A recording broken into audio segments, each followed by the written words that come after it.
Hi friends, എല്ലാവർക്കും സുഖമെന്ന് വിശ്വസിക്കുന്നു. ഇന്ന് എനിക്ക് എൻ്റെ ജീവിതത്തിൽ ഏറ്റവും സന്തോഷമുള്ളൊരു ദിവസമാണ്. കാരണം ഇന്ന് എൻ്റെ വെഡിങ് ആനിവേഴ്സറി ആണ്. നമ്മുടെ വിവാഹം കഴിഞ്ഞിട്ട് ഇപ്പം 14 വർഷമായി. ഈ 14 വർഷം നമ്മളെ കാത്തു പരിപാലിച്ച നമുക്ക് നല്ലൊരു ജീവിതം തന്ന ദൈവത്തിന് തന്നെ നന്ദി പറയുന്നു. അതുപോലെ തന്നെ നമ്മുടെ കുടുംബക്കാർ, നമ്മുടെ റിലേറ്റീവ്സ്, നമ്മുടെ ഫ്രണ്ട്സ് എല്ലാവർക്കും തന്നെ നന്ദി പറയുന്നു. അപ്പോൾ അവരുടെ ഒന്നും സപ്പോർട്ടില്ലാതെ നമുക്ക് ഏതായാലും നല്ലൊരു കുടുംബജീവിതം നയിക്കാൻ പറ്റത്തില്ല. പിന്നെ എന്നോട് ഇപ്പോൾ ആരെങ്കിലും ചോദിക്കുകയാണ് നിൻ്റെ ജീവിതത്തിലെ ഏറ്റവും വലിയ നേട്ടം എന്താണെന്ന് ചോദിച്ചു കഴിഞ്ഞാൽ എൻ്റെ ഭർത്താവ്, എൻ്റെ ഷിനു തന്നെയാണ് എൻ്റെ ജീവിതത്തിലെ ഏറ്റവും വലിയ നേട്ടം.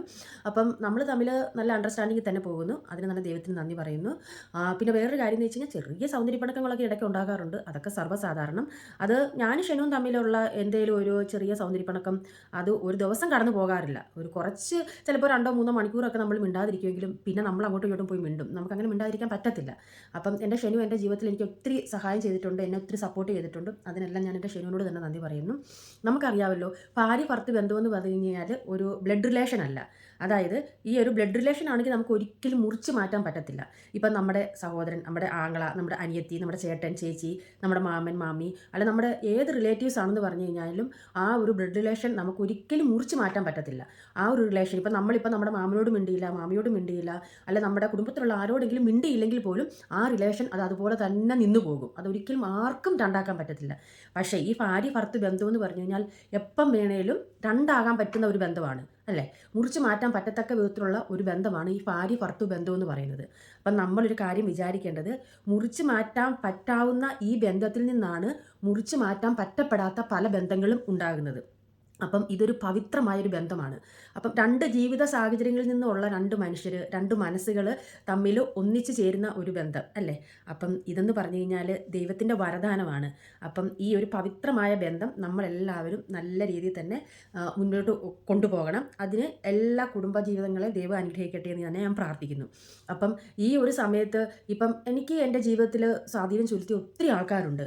അപ്പം എൻ്റെ ഓരോ ജീവിതഘട്ടങ്ങളിലും എനിക്ക് നല്ല ഫ്രണ്ട്സ്, അതായത് എൻ്റെ ഇപ്പോൾ സ്കൂൾ ജീവിത കാലഘട്ടത്തിൽ പല ഫ്രണ്ട്സുകളും ഉണ്ടായിട്ടുണ്ട്. പക്ഷേ അപ്പോഴും തൊട്ടും ഇപ്പം ഇന്ന് വരെയും നമ്മൾ അങ്ങോട്ടും ഇങ്ങോട്ടും റിലേഷൻ വെക്കുന്ന ഒരു ബന്ധമാണ് ഞാനും ബിനിയും തമ്മിലുള്ളത്. നമ്മളെപ്പോഴും ഇടയ്ക്കിടയ്ക്ക് വിളിക്കാറുണ്ട്, നമ്മൾ സംസാരിക്കാറുണ്ട്. പിന്നെ എൻ്റെ +2, +1 കാലഘട്ടത്തിൽ അപ്പോഴും ഒത്തിരി ബന്ധങ്ങളുണ്ടെങ്കിലും ആ ഒരു ബന്ധത്തിൽ തന്നെ നിലനിന്ന് പോകുന്ന ഒരു ബന്ധമുണ്ട്. അത് എൻ്റെ ദിവ്യ. അപ്പം ആ ദിവ്യയായിട്ട് എനിക്ക് മീൻസ് നമ്മൾ മെസ്സേജ് അയക്കാറുണ്ട്. അപ്പം അതങ്ങനെ. അത് കഴിഞ്ഞിട്ട് ഞാൻ നേഴ്സിംഗ് പഠിക്കാൻ പോയപ്പോഴത്തേക്കിന് അവിടെ നിന്ന് പല ബന്ധങ്ങളും ഉണ്ടായെങ്കിലും അവിടെ നിന്ന് ഇപ്പോഴും ഞാൻ കണ്ടിന്യൂ ചെയ്തു പോകുന്ന ബന്ധമെന്ന് പറഞ്ഞു കഴിഞ്ഞാൽ ബിൻസി. അപ്പം നമ്മൾ തമ്മിൽ ഇടയ്ക്ക് വിളിക്കാറുണ്ട്, സംസാരിക്കാറുണ്ട്. അത് കഴിഞ്ഞ് ഞാൻ പിന്നെ ഇവിടെ UK വന്നപ്പം, ഞാൻ UK വന്ന അന്ന് തൊട്ടുള്ള ഒരു ഫ്രണ്ട്ഷിപ്പാണ് ശുഭ. നമ്മൾ ഇടയ്ക്കിടയ്ക്ക് പിണക്കങ്ങളൊക്കെ ഉണ്ടാകാറുണ്ടെങ്കിലും അതെച്ചാൽ ഞങ്ങളുടെ പിണക്കങ്ങൾ ഇപ്പം അവിടെ ഹസ്ബൻഡിൻ്റെ പേര് ഷെനു എന്നാണ്, എൻ്റെ ഹസ്ബൻഡിൻ്റെ പേര് ഷെനു എന്നാണ്. അപ്പം അവർക്കൊക്കെ അറിയാൻ പറ്റും. പക്ഷേ എങ്കിലും അവർക്കറിയാം നമ്മൾ തമ്മിൽ പിണങ്ങി കഴിഞ്ഞ് കഴിഞ്ഞാലും നമ്മൾ പെട്ടെന്ന് മിണ്ടുന്ന ആൾക്കാരാണ്. നമ്മളങ്ങ് രണ്ടായി പോകത്തില്ല എന്ന് എല്ലാവർക്കും അറിയാം. അത് കഴിഞ്ഞിട്ട് ആൻഫിയ. അപ്പം എൻ്റെ ആൻഫിയായിട്ട് ഞാൻ ഫ്രണ്ട്ഷിപ്പ് കൂടിയപ്പോൾ എല്ലാവരും പറഞ്ഞു നീയും ആൻഫിയയും കൂടി ചേർന്ന് പോകത്തില്ല, എടുത്തില്ല അങ്ങനെയൊക്കെ. പക്ഷേ ഇന്നും എനിക്ക് എന്ത് കാര്യങ്ങൾ, ഇപ്പം എനിക്ക് എന്ത് വിഷമം വന്നു കഴിഞ്ഞാലും അവളെ വിളിച്ച കാര്യങ്ങൾ അതിപ്പം പറയാൻ പറ്റും. ഏത് കാര്യങ്ങളാണെങ്കിലും ഏത് സീക്രട്ട് ആണെങ്കിലും എനിക്ക് അവളോട് പങ്കുവെക്കാൻ പറ്റും. അപ്പം അങ്ങനെ പല പല ബന്ധങ്ങൾ എനിക്ക് ദൈവം തന്നിട്ടുണ്ട്. അതുപോലെ തന്നെ ഇപ്പം എൻ്റെ ജീവിതത്തിൽ എൻ്റെ ജോലി സ്ഥലത്ത് അല്ലെങ്കിൽ എന്നെ സപ്പോർട്ട് ചെയ്യുന്ന ഒത്തിരി ബന്ധങ്ങളുണ്ട്. അപ്പം അവരുടെ ഒന്നും സപ്പോർട്ടില്ലാതെ എനിക്ക് പറ്റത്തില്ല. കാരണം എനിക്കിപ്പം പറയുവാണെങ്കിൽ തന്നെ എനിക്കിപ്പം പെട്ടെന്ന് എനിക്ക് ടെൻഷൻ അടിക്കുന്ന ഒരു ഇതുണ്ട്. പെട്ടെന്ന് എനിക്ക് ടെൻഷൻ വരും. കാരണം പെട്ടെന്ന് ചില സമയത്ത് ഒരു മൂഡ് സ്വിങ്സ് ഒക്കെ പെട്ടെന്ന് ഉണ്ടാകും. പക്ഷേ അത് മനസ്സിലാക്കിക്കൊണ്ട് എൻ്റെ കൂടെ നിൽക്കുന്ന എൻ്റെ ഫ്രണ്ട്സ്, എൻ്റെ ജീവിത സാഹചര്യത്തിൽ, എൻ്റെ വർക്ക് പ്ലേസിൽ എൻ്റെ കൂടെ നിൽക്കുന്ന ഫ്രണ്ട്സ്, അവർക്കൊക്കെ എത്ര നന്ദി പറഞ്ഞു കഴിഞ്ഞാലും എനിക്ക് മതി വരത്തില്ല. അപ്പം അങ്ങനെ ഇപ്പം എൻ്റെ കൂടെ തന്നെ എൻ്റെ അടുത്ത് എപ്പോഴും എൻ്റെ കൂടെ ഉണ്ടാകുന്ന ഫ്രണ്ട്സാണ് സൗമ്യ. അപ്പം അവൾക്ക് എന്നെ ശോഭിനും അറിയാം. എനിക്ക് ഈ ഫോൺ വിളിച്ചുള്ള സംസാരമൊന്നും എനിക്ക് ഇഷ്ടമല്ല.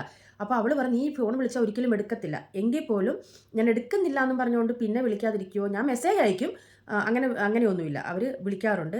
പിന്നെ തെരേസ, അവൾക്ക് എന്നെ ഒത്തിരി അറിയാം. കാരണം എനിക്ക് എൻ്റെ ഒരു മൈൻഡിൽ ഒരു ചെറിയ ഒരു ഇത് വന്നു കഴിഞ്ഞാൽ അത് അവൾക്ക് അറിയാൻ പറ്റും. അപ്പം അതനുസരിച്ച് എൻ്റെ കൂടെ നിൽക്കുന്ന ഫ്രണ്ട്സാണ് തെരേസ, റോഷ്നി. ഒത്തിരി ഹെൽപ്പ് ചെയ്തിട്ടുണ്ട്. മീൻസ് എന്നാ പറയണ്ടേ, പിന്നെ ഉള്ളതാണ് സൈബി. ഇപ്പം അവളാണെങ്കിലും നമുക്ക് എന്തെങ്കിലും ഒരു അത്യാവശ്യം വരുമ്പോഴത്തേക്കിനും അവരെ വിളിച്ച് പറയാം. അവരുടെ ആ ഒരു മെൻ്റൽ സപ്പോർട്ടൊന്നും ഒരിക്കലും നമുക്ക് ഒഴിച്ചുകൂടാൻ പറ്റത്തില്ല. പിന്നെ സുനിത. അപ്പം ഇവർ ഇത്രയും ആൾക്കാരെന്ന് പറഞ്ഞു കഴിഞ്ഞാൽ അങ്ങോട്ടും ഇങ്ങോട്ടും നമുക്ക് അവരെക്കുറിച്ചും ചോദിനും അറിയാം. അവർ ഇന്ന കാര്യം വരുമ്പം അവർ മൂഡ് ഔട്ട് ആകും. അപ്പോൾ ആ സമയത്ത് അവരോട് എങ്ങനെ ഇടപഴകണമെന്ന് നമുക്ക് അങ്ങോട്ടും അറിയാം. അതിലുപരി അവർക്ക് എന്നെക്കുറിച്ച് നല്ലവണ്ണം അറിയാൻ പറ്റും. ഫ്രണ്ട്സിനാണെങ്കിൽ അവർക്ക് എന്നെപ്പറ്റി അറിയാം. അതനുസരിച്ച് അവർ എന്നോട് നിൽക്കുന്നു. അപ്പം അവരെക്കുറിച്ച് എനിക്കും അറിയാം. അപ്പോൾ അതനുസരിച്ച് ഞാൻ അവരോടും നിൽക്കുന്നു.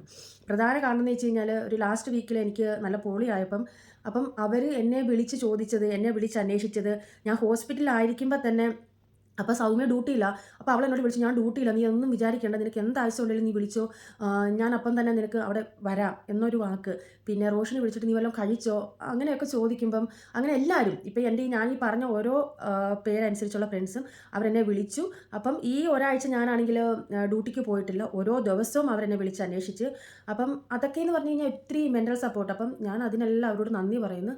അതിൻ്റെ കൂടെ തന്നെ ഞാൻ അവർക്ക് വേണ്ടി പ്രാർത്ഥിക്കുന്നു, ദൈവം അവരെ ബ്ലെസ് ചെയ്യട്ടെ. കാരണം ഇപ്പം ഞാനൊരു സങ്കടപ്പെട്ടിരിക്കുമ്പം അവരുടെ ഒരു വിളി, പോട്ട് കുഴപ്പമില്ല, എല്ലാം ശരിയാവൂടി, നീ റെസ്റ്റ് എടുക്ക്, എല്ലാം ആ ഒരു ഇതെന്നൊക്കെ പറയുമ്പോൾ ആ ഒരു മെൻ്റൽ സപ്പോർട്ട് എന്ന് പറഞ്ഞു കഴിഞ്ഞാൽ ഒരിക്കലും എനിക്കത് മറക്കാൻ പറ്റത്തില്ല. കാരണം അവർ കാരണം എൻ്റെ മനസ്സ് സന്തോഷിക്കുന്നു എന്ന് പറയുമ്പം ഇപ്പം നമ്മൾ തമ്മിൽ ഇടയ്ക്കിടയ്ക്ക് പിണക്കം ഉണ്ടാവുമെങ്കിലും അത് ചെറിയ ചെറിയ പിണക്കങ്ങൾ, അത് ഒരു നിസ്സാരം, ചിലപ്പം ഒരു കുറച്ച് മിനിറ്റുകളെ നിൽക്കത്തുള്ളായിരിക്കും, അതൊക്കെ അപ്പം തന്നെ പോകും. അപ്പം എൻ്റെ ഒരു കാര്യം എന്ന് പറഞ്ഞു കഴിഞ്ഞാൽ ചിലപ്പം നമ്മളാരും മലകമാരോ ഏഞ്ചൽസോ മീൻസ് ദേവതകളോ ഒന്നും അല്ലല്ലോ. അപ്പം നമ്മൾ തമ്മിൽ ചിലപ്പം ചെറിയ പിണക്കങ്ങൾ അങ്ങോട്ടും ഇങ്ങോട്ടും ഉണ്ടാവും. പക്ഷേ നമ്മൾ കാരണം മറ്റൊരാളുടെ മനസ്സ് കലങ്ങി കണ്ണ് നിറയാൻ ഇടവരുത്തരുത്, അത് മാത്രമേ ഉള്ളൂ. അപ്പം ഒത്തിരി നന്ദി. എനിക്ക് ഇത്രയും നല്ല ഫ്രണ്ട്സിനെയും ഇത്രയും നല്ല കുടുംബജീവിതമൊക്കെ തന്ന എൻ്റെ ദൈവത്തിന് ഒത്തിരി നന്ദി പറയുന്നു.